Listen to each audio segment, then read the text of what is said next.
अस्सलामुअलैकुम प्यारे दोस्तों। सेंट्रल एशिया का एक ऐसा मुल्क कि जिसने हजारों साल की सल्तनतों को अपने अंदर समा कर रखा हुआ है। एक ऐसा मुल्क कि जहां कभी मंगोलों ने अपनी ताकत के जौहर दिखाए तो कभी सिकंदर आजम ने वहां अपना सिक्का चलाया, लेकिन वहां के मकामी कबाइल के सामने कोई भी ना ठहर सका। सेंट्रल एशिया का एक ऐसा मुल्क जो पाकिस्तान से सिर्फ 16 किलोमीटर दूर है। जी हाँ, आज हम आपको लेकर चलेंगे ताजिकिस्तान की सैर पर। आज की इस वीडियो में हम आपको ताजिकिस्तान के लोगों की जिंदगी दिखाएंगे, उनके रस्मो रिवाज और उनका कल्चर दिखाएंगे, इस मुल्क की तारीख के बारे में बताएंगे और इसके बारे में ऐसे राज बताएंगे जो शायद आपने अब तक नहीं सुने होंगे। आज की वीडियो बहुत ही इंटरेस्टिंग होने वाली है, तो वीडियो को एंड तक लाजमी देखिए। तो चलिए जल्दी से वीडियो को शुरू करते हैं, लेकिन इससे पहले वीडियो को लाइक, शेयर और चैनल को सब्सक्राइब जरूर कर लें।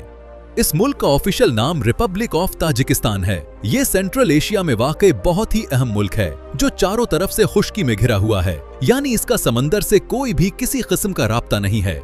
अगर इसकी सरहदों की बात करें तो इसकी सरहदें कई अहम ममालिक से मिलती हैं। इसके जनूब में अफगानिस्तान, मगरिब में उज़्बेकिस्तान, शुमाल में किर्गिज़स्तान और मशरक में चाइना की सरहद लगती है। और सबसे खास बात यह है कि पाकिस्तान इसके बिल्कुल करीब है। दोनों के दरमियान सिर्फ वाखान कॉरिडोर आता है और पाकिस्तान और ताजिकिस्तान के दरमियान फासला सिर्फ 16 किलोमीटर है। अगर इस मुल्क के टोटल एरिया की बात करें तो इसका टोटल एरिया तकरीबन 1,43,100 मुरब्बा किलोमीटर है और इसकी खास बात यह है कि इसका तकरीबन 93% हिस्सा ऊंचे ऊंचे पहाड़ों पर मुश्तमिल है। 1% हिस्सा पानी से भरा हुआ है, जबकि सिर्फ 6% हिस्से पर आबादी रहती है। और रकबे के लिहाज से ये दुनिया के ममालिक में 94 नंबर पर आता है, जबकि सेंट्रल एशिया के ममालिक में ये सबसे छोटा है और 5 नंबर पर आता है।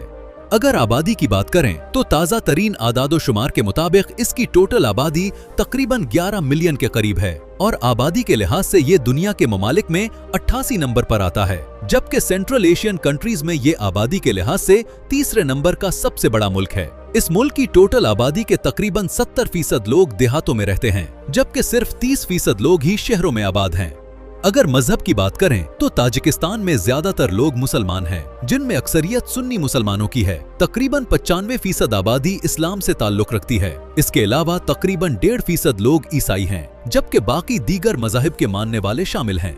इस मुल्क की जमीन बहुत पुरानी है। यहाँ इंसान तकरीबन 4000 कबले मसीह से आबाद हैं। वक्त के साथ साथ इस इलाके पर कई बड़ी सल्तनतों ने हुकूमत की। एक जमाने में ये बाख्तर की सल्तनत का हिस्सा था और बाद में सिकंदर आजम भी यहाँ तक पहुँचा और उसने अपनी फतह का झंडा गाड़ दिया। लेकिन ज्यादा अरसा नहीं गुजरा कि ये इलाका दोबारा मकामी कबाइल के हाथ में चला गया। फिर इस्लाम यहाँ पहुँचा और कोई भी ताकत इस्लामी सल्तनत का रास्ता न रोक सकी।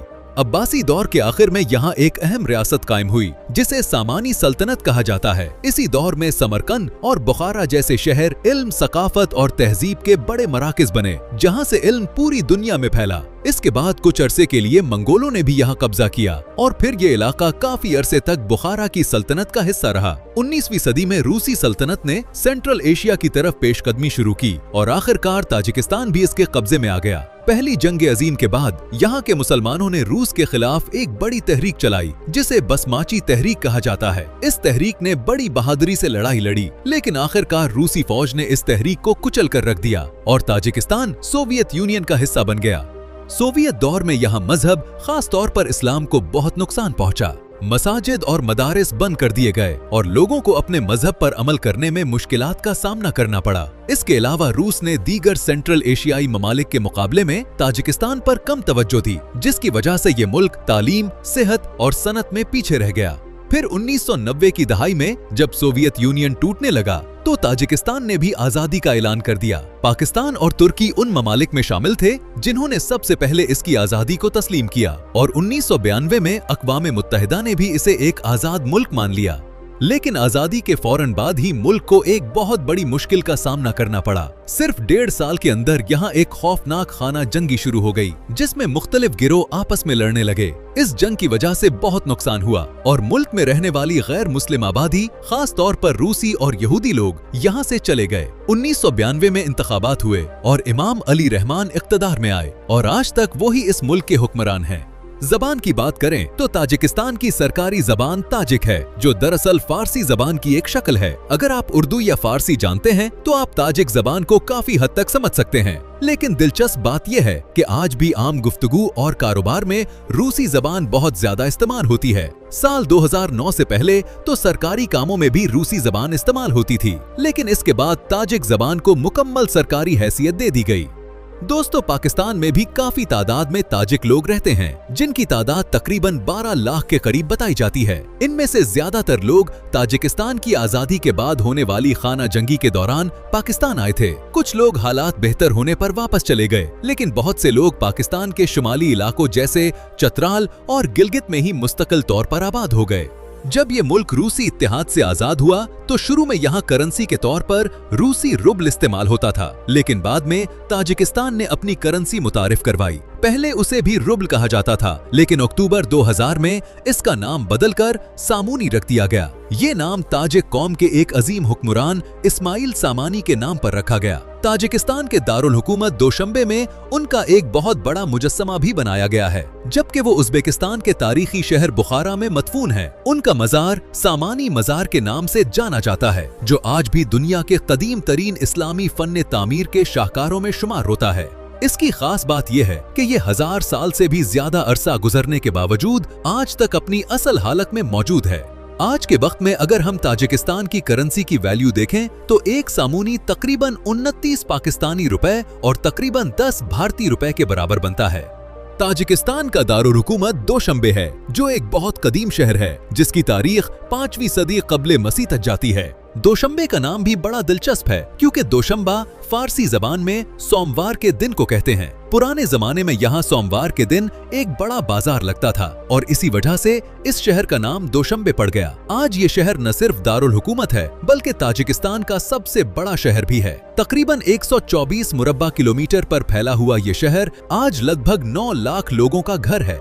अगर आप इस शहर में जाएं तो आपको साफ सुथरी सड़कें, खूबसूरत पार्क्स और जदीद इमारतें देखने को मिलेंगी। खास तौर पर रूद की पार्क बहुत मशहूर है, जहां लोग सैर करने आते हैं। इसके अलावा यहाँ दुनिया का दूसरा सबसे ऊंचा झंडा भी नस्ब है, जो इस शहर की पहचान बन चुका है। इस झंडे की ऊंचाई तकरीबन 165 मीटर है। जब इसे 2011 में लगाया गया था तो इस वक्त ये दुनिया का सबसे ऊंचा झंडा था, लेकिन 2021 में मिस्र ने अपने नए दारुल हुकूमत न्यू एडमिनिस्ट्रेटिव कैपिटल में 201 मीटर ऊंचा दुनिया का सबसे बड़ा झंडा लगा दिया, जिसकी वजह से ताजिकिस्तान का ये झंडा दूसरे नंबर पर चला गया।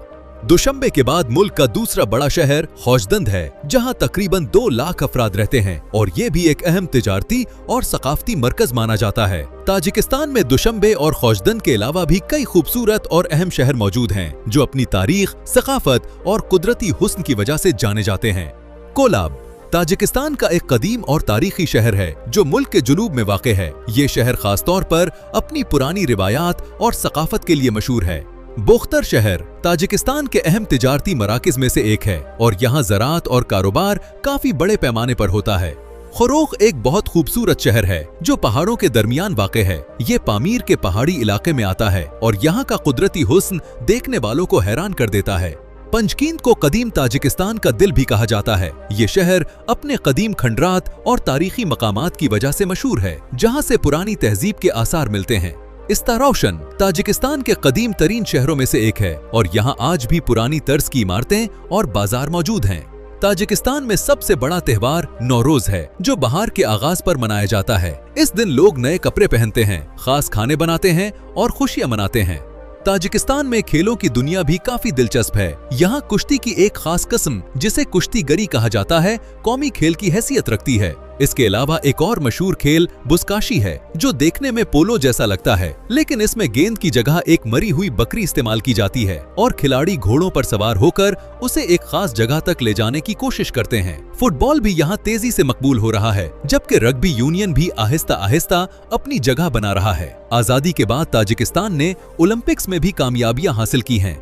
ताजिकिस्तान को अगर दरियाओं का मुल्क कहा जाए तो गलत नहीं होगा, क्योंकि यहाँ पानी बहुत ज्यादा है। इस मुल्क में 10 किलोमीटर से ज्यादा लंबे दरियाओं की तादाद 900 से भी ज्यादा है। इनमें से सबसे बड़ा दरिया पंज है, जिसकी लंबाई तकरीबन 528 किलोमीटर है। यही दरिया ताजिकिस्तान की बिजली पैदा करने का सबसे बड़ा जरिया है और मुस्तकबिल में यही बिजली पाकिस्तान जैसे ममालिक को फराहम करने का मंसूबा भी बनाया जा रहा है। इसके अलावा यहाँ तकरीबन 20 बड़ी झीलें भी मौजूद हैं।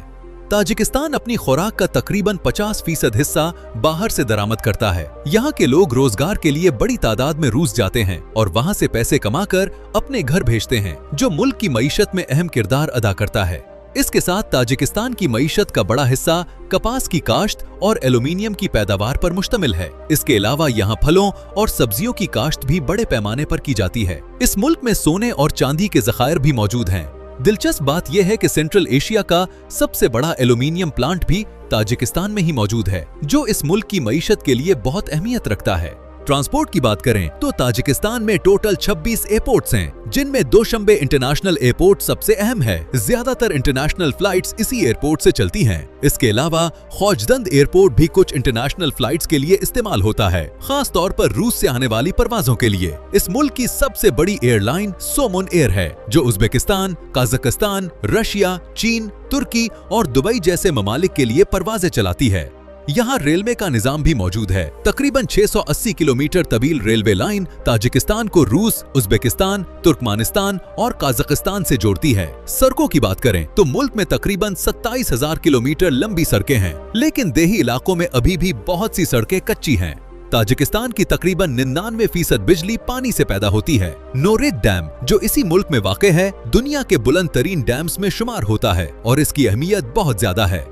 आज के वक्त में ताजिकिस्तान आहिस्ता आहिस्ता तरक्की की तरफ बढ़ रहा है और गुर्बत भी कम होती जा रही है। इस तरक्की में सयाहत का बहुत बड़ा किरदार है। सिर्फ साल 2025 में ही 2 मिलियन से ज्यादा सयाह इस मुल्क की सैर के लिए आए और हुकूमत अब इस शोबे को मजीद बेहतर बनाने के लिए काम कर रही है। अगर आप पाकिस्तान या इंडिया से हैं तो आपको यहाँ जाने के लिए वीजा तो चाहिए, लेकिन अच्छी बात यह है कि अब आप घर बैठे सिर्फ $50 में आसानी से ई वीजा हासिल कर सकते हैं।